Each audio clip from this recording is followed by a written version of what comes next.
There's all kinds of really cool stuff in here. Where are we supposed to go? I don't know. I'm still not sure what we're supposed to be doing though. This guy might know. Excuse me. Yes. Okay, so we got this letter and we're not really sure where to go. Do you know anything about it? I do. Oh, awesome. You go out this garage door and to the right. Okay, perfect. Thank you. Thank you. Thank you. Oh, good. The questionable garage guys made it. Great.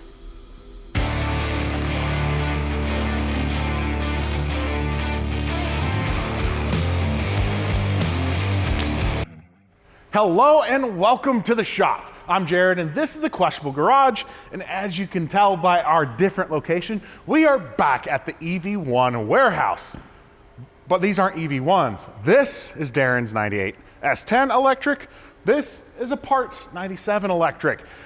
These S10s are kind of how we all got to know each other. But we're here for the EV1. The EV1, it popped up on a random Peak Auto Auction website out of Atlanta, Georgia, where it promptly sold for a lot more money than I and my friend Rich Rebuilds had on hand. But I quickly discovered my friend was the purchaser of that EV1. It's Billy! So I reached out to him and we coordinated. We got that car out of a very wet and soggy auction yard, surrounded by broken and derelict and very sad vehicles. And then it got transported here where we are undergoing the full restoration. We have torn it completely apart, everything off of it so we can clean it and make it work again. This is the only basically 100% titled legal EV1 in the world in private hands.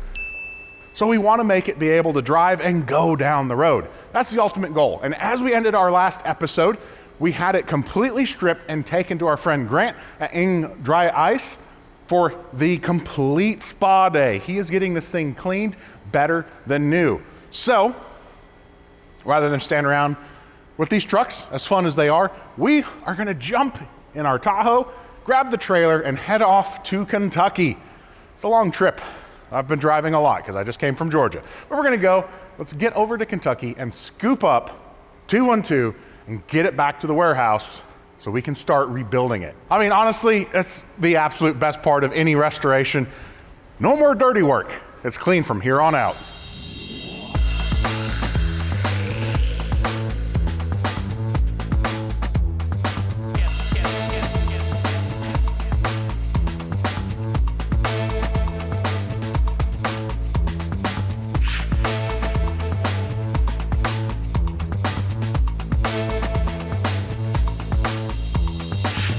Where are we heading, Jared? We're heading to Kentucky. We're off to get 212 again. Let's get some bourbon. We can do the bourbon, but I'm more excited about 212. It's gonna be nice. It's gonna be clean. You've never seen your car clean. No, last time I was with that car, it smelled like raccoon poop. A little bit of fungus mixed in. Probably the kind of mold that leads to the opposite of penicillin. Let me see how many EVs we'll see. I'll count the EVs on this drive, going in the same direction that we're going. So far, 0. Yeah, from here to Kentucky. If there's more than 10, I'll be happy. 120 miles. What, does this count as half? No, hybrids don't count. It's a hybrid. We're looking for battery electrics.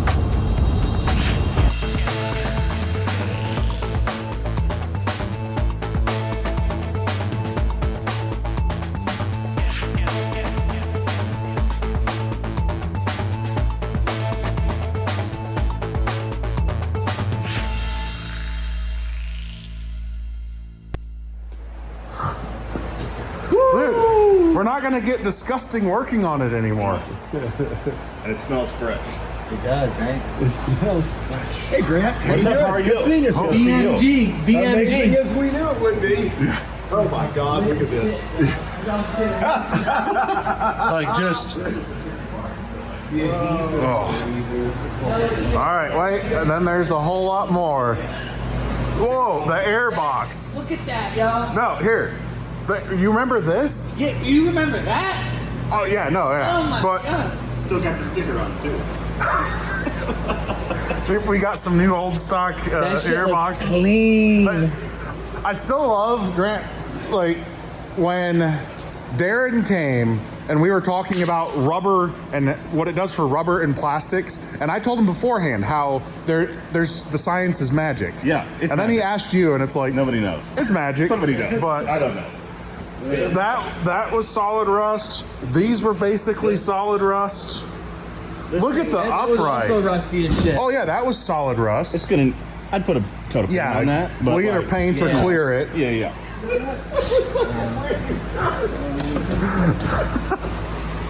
The battery box tray. The wiper arm, all of the wheel liners. Those, it's amazing how wheel liners always We work took out. off this thing, and the bolts are back where it goes. It goes up under it, up under the car. Oh, that. I know. Oh, an extra. Yeah, I know. Yep. Yeah. Yep. So that's In probably the rear. not. That one in the rear too. Yep. Yes. I can use it back. That's The AC bracket looks. Oh yeah. This. Oh, the cradle. Yeah.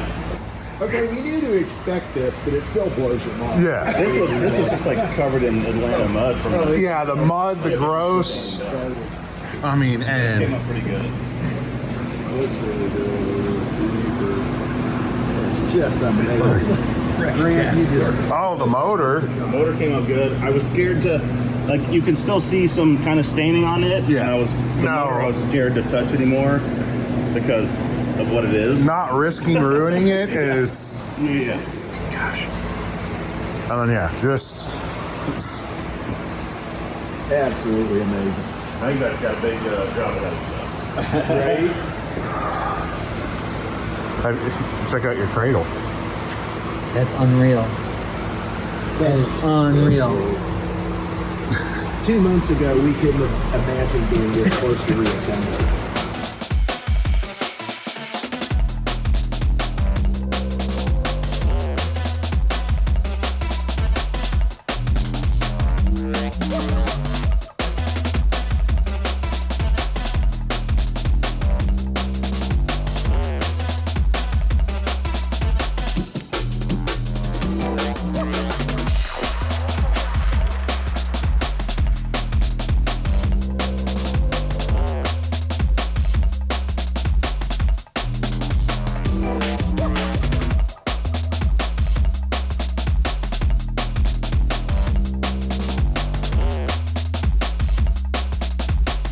All right, so we're done gushing over the car. Sir, again, amazing job. Thank you. I think you went a little above and beyond though, compared to normal. So, beautiful RS. Yep. Sitting on the rack. That's A little kind bit of of our bread and butter, right? little bit We of do- laser and yeah. full dry ice. We do a lot of those. How many hours does that normally take? Your average car is 8 to 10 hours. So, and roughly cost if you're again market drives, 2 to but 3 grand, just ballpark. They've been more than that, but that's kind of the ballpark to do one. yeah, I know some are like $200 to $300 an hour type of thing. It's a lot of work in an art form For sure. because you get some really good results. Yep. Now, I don't know that you want to think about this number. I mean, it was How many So hours? on this one, the dry ice process pretty much goes pretty quickly. Yeah. Even though where we slow down a lot is, say you get an old 60s or 70s car and they've put, it's got 20 years worth of undercoating on it. Yes. And so that's where it gets really pricey. But yeah, as far as hours involved in this one, it's probably 20 hours or to 30 hours. And just the dry ice, or including Just total. Because the like I said, the dry ice itself goes pretty fast. the loose parts probably were a pain, but They're a pain. I think But you're no, going we modest. may have a week in it. Talk a Like little, we probably have 40 talk a little bit something about hours like in the it. attention to detail you took around specific parts of the car. Well, So- here, this one here. This one is that was my pride and joy for a while. Like just getting around. Basically traced the outline. I Like, did- You could see like a quarter inch, maybe. Yeah, I hit it right, like that right there. I lost that, but like you can't feel it's there, and this is just like Wow. crayon, Wax you know? crayon. Yeah. Wow. And then you discovered. I found it There's on the some- other side. There's some etchings. Oh yeah. Just with Somebody an and owl or yeah. automatic etcher. Yeah. You saved that number. Yeah. a little lost, but you saved it given the sheer amount of corrosion. And the firewall was bad, just from where the windshield had been It was, leaking. Wrecked. Yeah. I was even impressed by how this came up, because all this was corroded. Yeah, it was very, very fuzzy the moment the windshield came off. From where, the windshield All that was busted out. urethane Yeah. is gone, ready for fresh. Thank you. Our tape is still there, the ridiculous tape marks. Yeah. Had to keep those. But I mean, what's really going to make this pop and be cool, and then it's going to get covered up. But once you get that kind of off-white seam sealer back where it belongs, it's just going to be perfect. Because all of that awful gummy stuff that would take us years practically to just manually remove, completely gone. We did discover, we got pictures of it. That is the worst corrosion of the car. Yeah. Not structural, but we'll still patch that up. Yeah. That corrosion came out a little bit more, but again, super fine. The glass survived. Yep. All right, we can't see underneath. I know that came out really well, but where's maybe your next biggest point of pride in the car? I love the engineering on the dead axle in the back, and all of the cast aluminum just had Atlanta mud stained into it. It looks literally brand new. Hopefully, with the miles on the car, I think they look appropriate now. But just, again, phenomenal. It was it's been an experience, for sure. But thank you. Going back to that random phone call from some people, I still love, so that Billy found a dry ice supplier, and they're like, we just sell the product, and they suggested they're like, hey, they buy a lot from us, maybe they can help.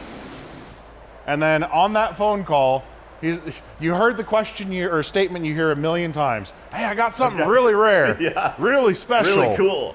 And I got a 1969 Corvette. Yeah.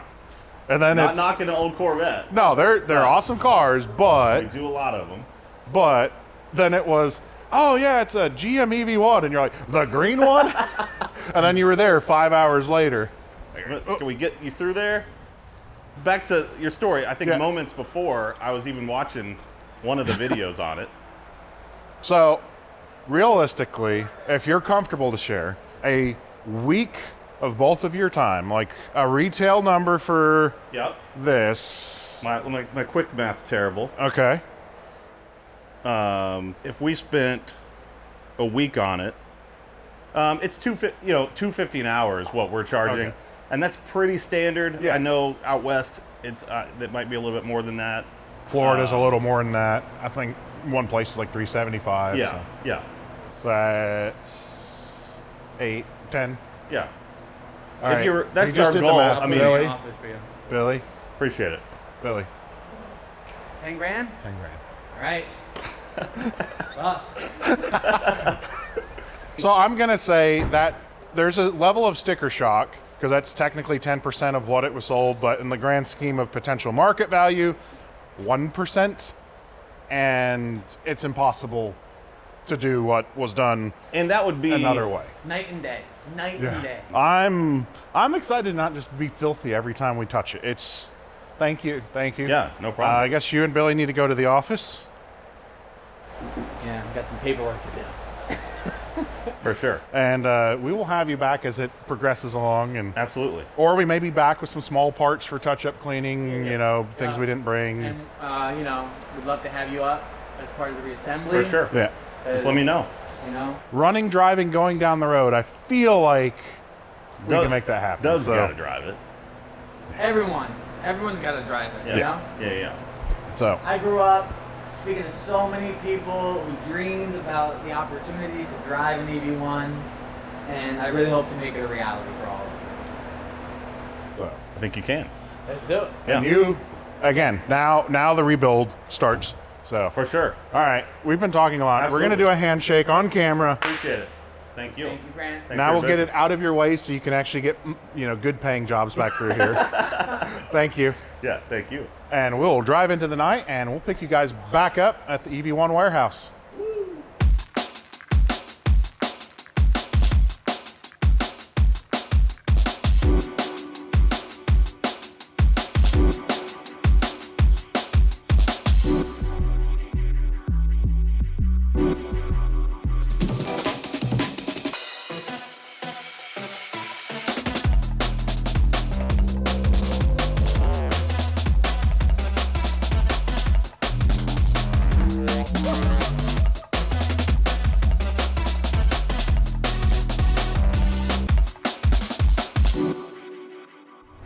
All right, so we are back in the shop, made it back from Kentucky. We are fully unloaded, and I'm gonna address something.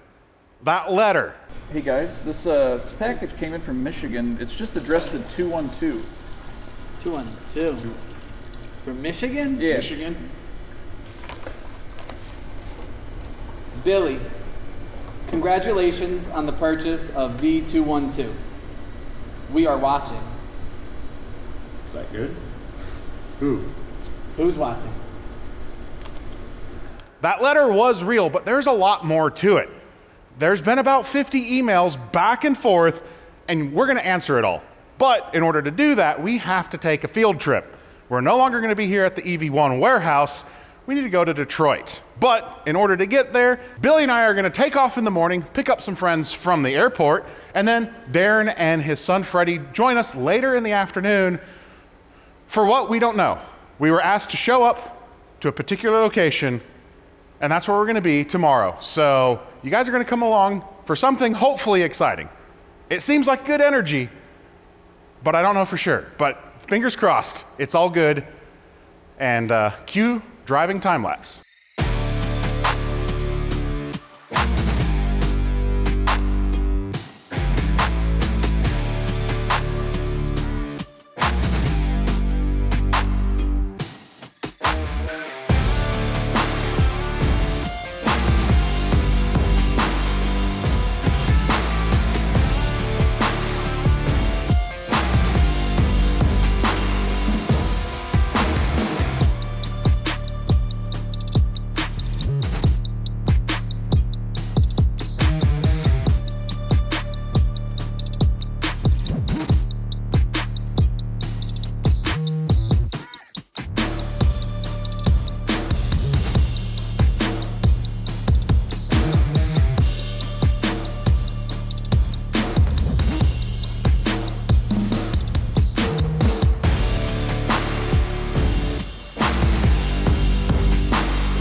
Park here. Parking. Act like you belong.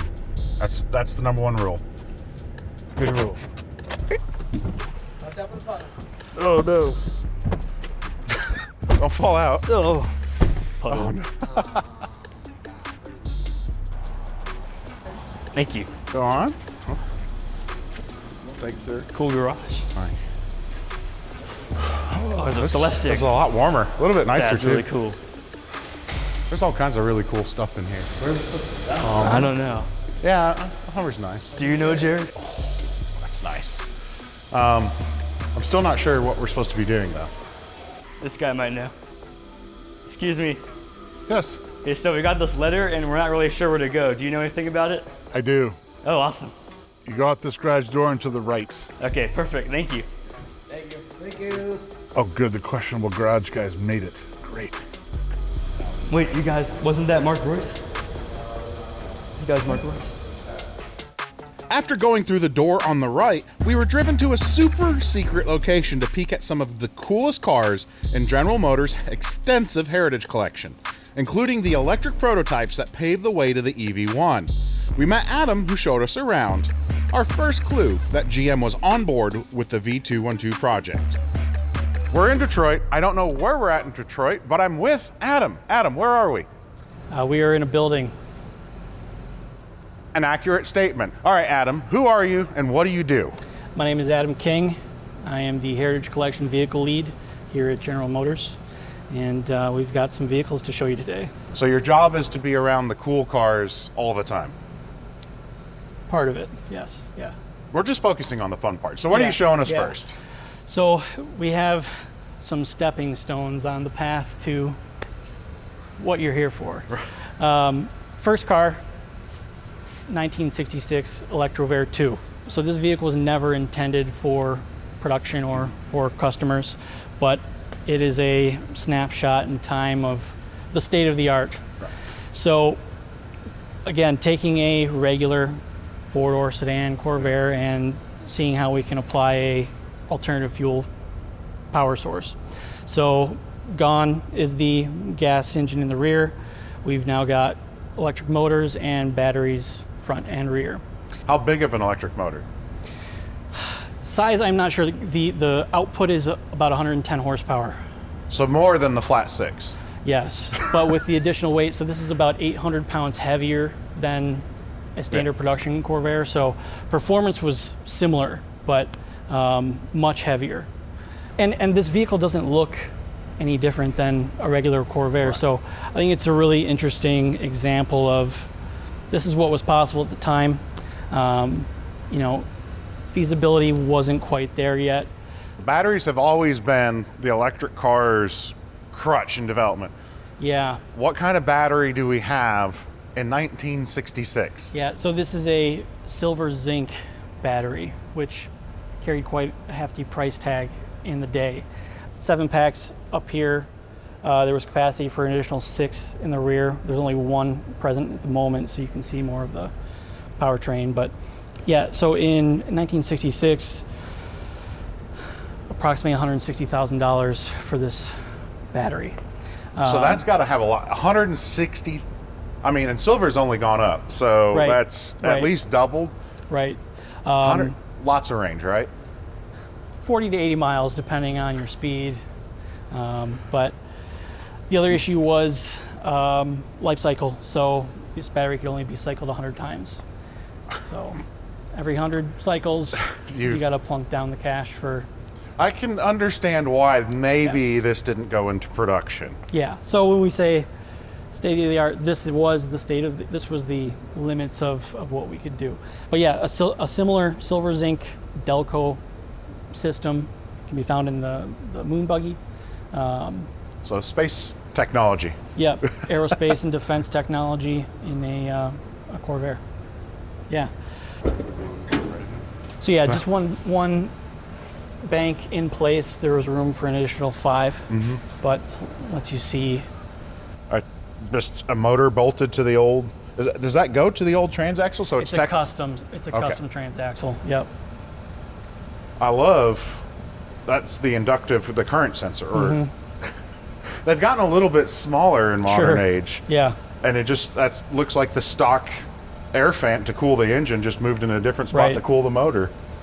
I guess of all the platform and vehicles being made, this was the most practical one. It really made a lot of sense. So, and again, the packaging, you would never guess it was anything different than a standard Corvair. If you look in the interior, what's different? Like, did they change anything? Physically, from the layout, it's very much a Corvair. You've got a couple non-standard gauges for voltmeter. Oh yeah, and we got an oil pressure gauge. Yeah, I don't think that works. That was a carryover, yep. But no, mostly you've got Corvair inside here. It really is. Like, you'd never guess. Might be the nicest Corvair left in existence too. We've got some nice Corvairs here, but this is a good one. So what else?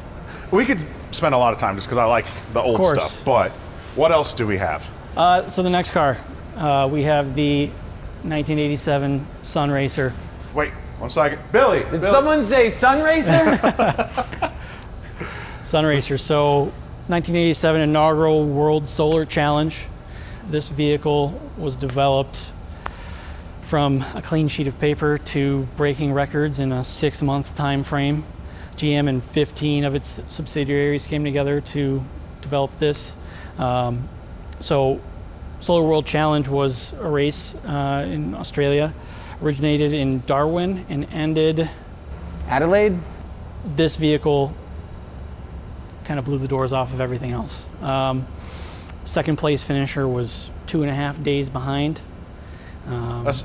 That's what we call a close race, you know, like in a road course race. Yeah. 2.5 days. That's a tight margin. Yeah. So constructed of like a Nomex honeycomb Kevlar composite. The whole vehicle is under 400 pounds. So with a driver, you're in the mid 500 range. There's a 15-pound aluminum frame supporting everything. As of 2010, this was still the most aerodynamic shape that's ever been inside of GM's wind tunnels. And you talk aerodynamics, like people look as a water drop is the most efficient. You can see it in certain designs, but you see the back of this, it flows out and loses that shape, but that's because it can only be solar powered. Right. Yeah. You've got, I believe it's 90 square feet of solar solar receptors rather. So it's got a lot of it. What are the solar panels, receptors, what is that made of? Silicon gallium arsenide. Wow. I understand some of those words. Yeah. That's our understanding, is that it was the same material used on solar-powered satellites. And I guess their goal, strategy-wise, to go longer through the night than everyone else. Yeah, so this could run regularly just off of the sunlight, but the battery was there to cover that, cloud coverage, overtakes, just to keep that pace up. But I believe this was the fastest vehicle at that race in outright speed. I think seeing speeds up to 70 miles an hour. Just about, yeah. Yeah.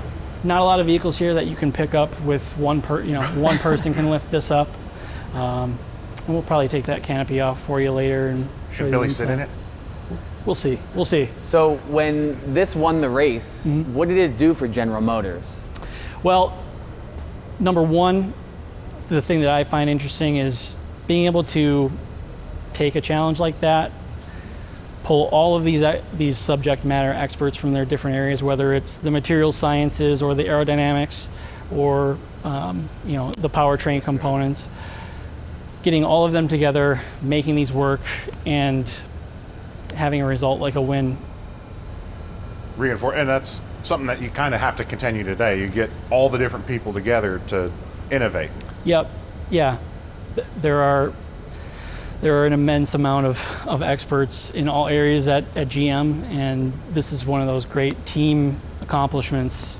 It's great to still be able to have it and share it with people. So what was the battery voltage for this car? 90 volt system. And did we have regenerative braking in this at all? Was there any braking? So the wheels and tires are bicycle equipment. Yes, yeah. It's funny, you look at a lot of the old EVs, a little bit before this time, and they have those large wheels, like bicycle wheels, but really skinny to give you minimal rolling resistance. Yep, that's exactly it. With those aerodynamic covers added. Yeah. I like that you got your lift points marked, like you said, one person. Yeah, and again, that's for a human, it's not a jack point. That is a hand lift point. You mentioned it. Yeah. We can. One person can do it, so I don't know if you want to get a shot. All right. And you're not straining either. No. Yeah.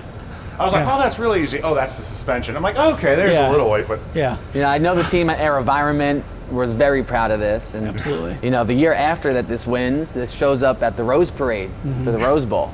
And they showed around to all the people in LA, and I have a couple pamphlets from the Rose Bowl actually that have this on it. It's funny, sitting back here, it almost looks like a horseshoe crab. You think about they're designed to be fluid, and absolutely, you can kind of see that. Absolutely. Okay, very organic you've got shape. more. We don't have a ton of time. Yeah. What's next? Next, we have the 1990 Impact concept. Did someone say Impact? Yes, you're dressed appropriately. Oh, thank you. Yes. Yes, so with things like Sunraycer, you get the question, why does a General Motors do something like this? Right. What can we take from Sunraycer, and how can we apply it to a road vehicle that a potential consumer could use? So, how similar, like the visual profile, like the shape of them, and how the rear comes off, like you would never recognize it until you put them side by side, that a crazy race actually became something. Yeah, there were folks involved with both programs, and they definitely point to Sunraycer as kind of a predecessor to this vehicle. This is the first time that they kind of got all of these ideas together, an entire vehicle that's not just a race car, with functional doors and radio and air conditioning and seats, airbags, everything you want in a car that you may put your family in. And not to get too far ahead of ourselves, but this being a concept, when you look at an EV1, it's very rare that you have a concept that looks so close to that production model. Definitely. So having them here side by side is cool to see. This gets built by General Motors kind of in secret, we'd say? Yeah, absolutely. It wasn't until 93, 94, until the preview program that we had impacts out there, that 50 car program that I think 25,000 people raised their hand for. Not this one, but what did the top speed run of an impact, what was it? Yeah, so unfortunately not here today, but we do have a impact engineering vehicle. It was modified to break more records. So the impact land speed record, which would match your jacket beautifully. That vehicle broke the EV speed record for its weight class. I believe it was 183 miles per hour. But yeah, we've got a sticky note on the dash from the day. It says do not exceed 100 miles per hour in first gear. They did modify, it had a 2-speed transmission and some additional battery power, but aerodynamics was not, they gave it more of a tail, but effectively, other than hubcaps. Had a cone. Taped all the seams. It had smooth wheel covers, fully gutted like a race car, roll cage, all that good stuff.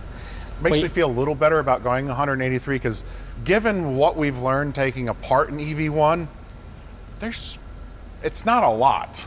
No, the roll cage was definitely needed just in case, but no, thankfully we still have the car, it is intact, and we hope to display it one day where everybody can enjoy it. This was not, the underpinnings are nowhere near the level of finish of our next vehicle. But like you look in and you see full climate control, the windows, it is a car. Delco radio. They look at this as a proof of concept. Can we package this in a reasonable way and make it a viable regular car for somebody to drive and not need an electrical engineering degree to figure out. And we know the slogan for this program was Imagine the Impact. Sure. Could you tell us a little bit about the name Impact and what was going on with that? Impact, you hear people say, that's an interesting name for a car, but that was my understanding, is that the cultural impact, the impact to the automotive industry that it could potentially have. It's really surprising to me that there's so much room behind the back seats. So how did this car go to the EV1 in terms of like interior space? Yeah, so, and again, being an early proof of concept, that space was obviously later dedicated to battery. Oh yeah. So this being a concept, it wasn't intended to run, any extreme length, just sort of a demonstrator of this is what we can offer to show you a running, driving concept of a future product.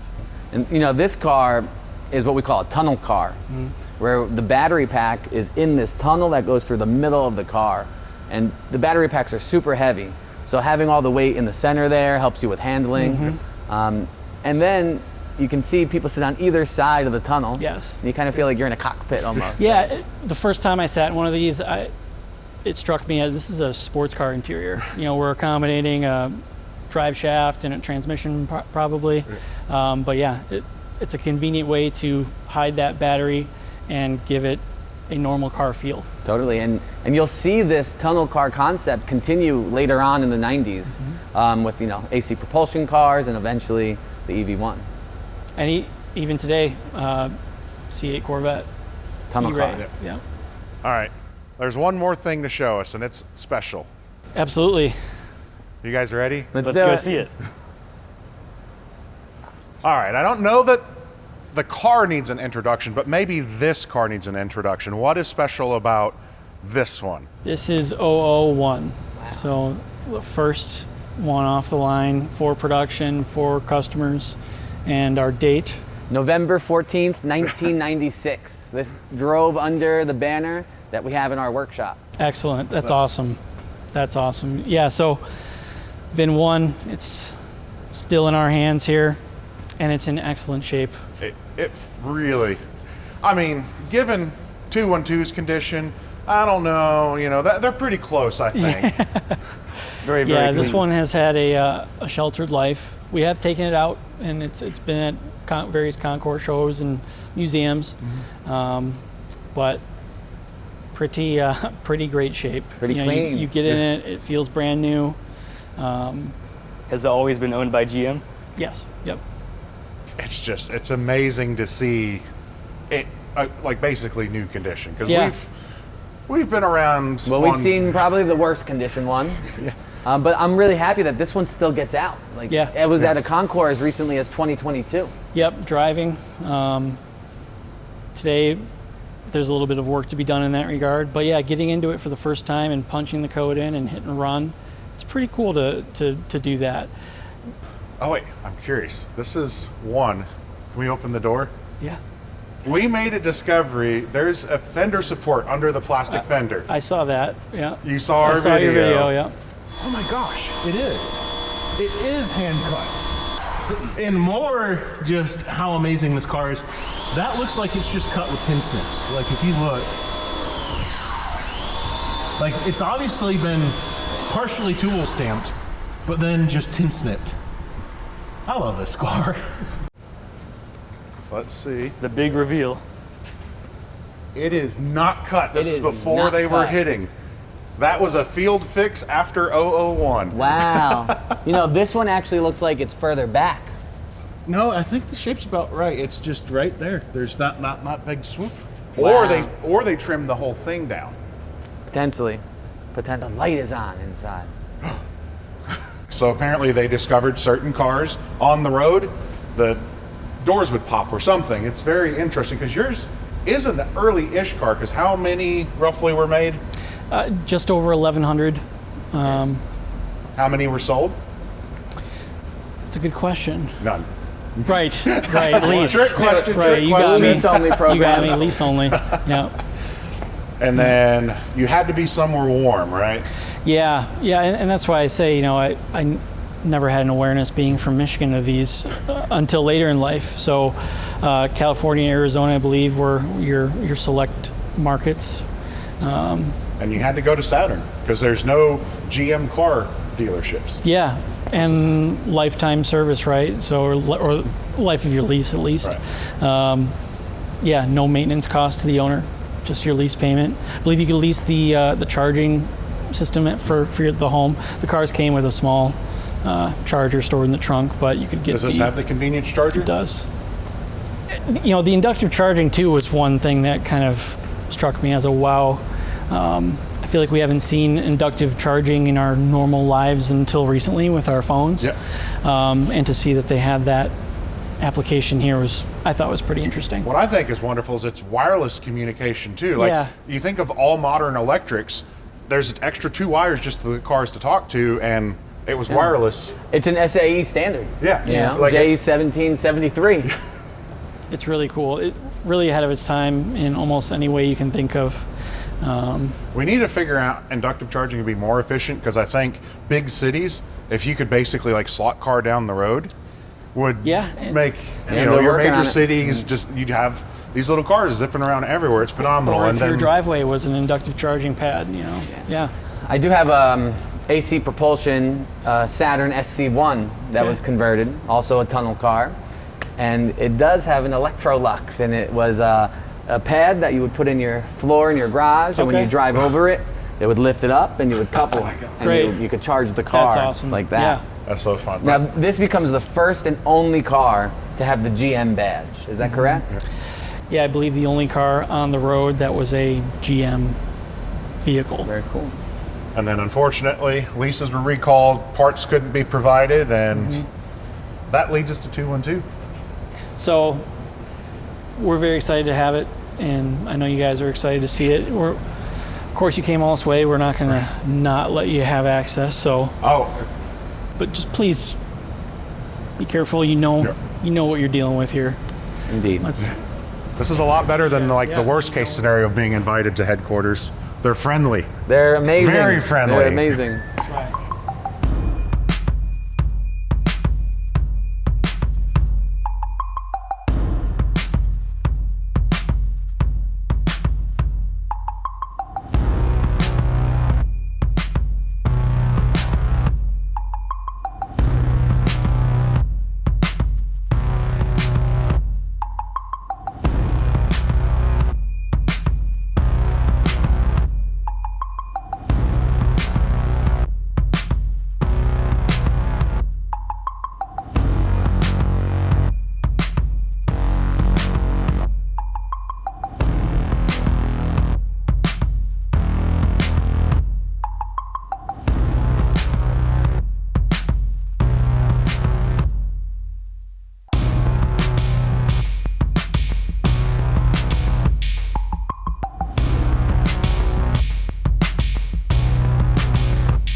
smells clean. Yeah. It smells clean. Hey Adam, how can I start this thing? Well, you've got your keypad right there. Yep. The code. 1, 1, 1. Run. I think I forgot 1, 1. Oh, All right, try 5 it. times.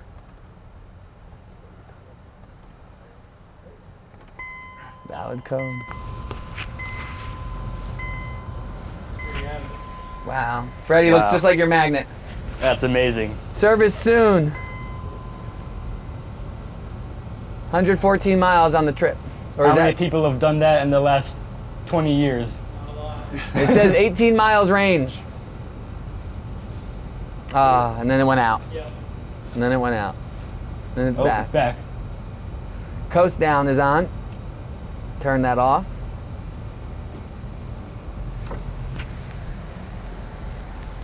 Window works. Turn the headlights on. That might be aggressive for the battery. After the window. Oh, the little, oh. That's my high beam. No, there's not enough juice for it when you go to hit the I see. Wait, question. Is there enough juice to potentially put it in reverse, and does it do the gentle horn? The triple horn?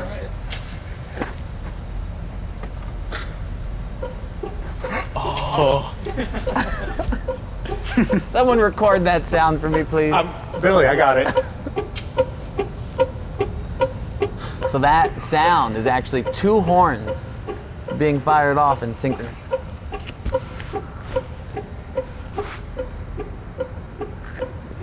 You know, the EV1 Club was a coalition of leasees in California, and they would meet up weekly, monthly at Caltech.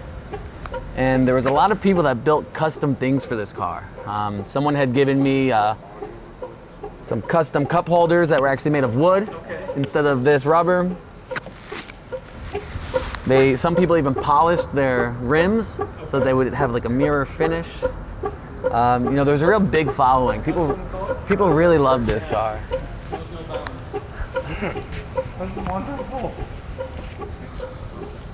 Billy, we know what they sound like now. By another name and should be regulated in the same way. The left shoulder, and motorists are moving slowly for about 8-mile road. In Auburn Hills, there's a car. Very cool. Wow. Very cool. So charming. It doesn't drive, guys. It doesn't drive, but it is in drive. You can push me.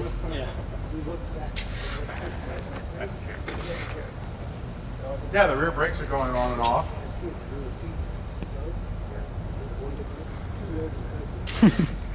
All right, so now to turn it off, hit the off button, hold it down for 2 seconds. Because what I just felt was unreal. Thank you, GM, for inviting us out. That was amazing and a ton of fun. We got to see, hear things, like kind of give that anticipation of the finish line of 2.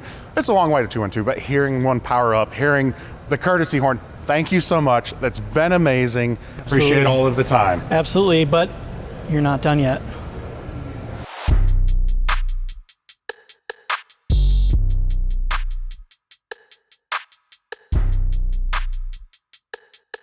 Whatever you need, we'll help. We will.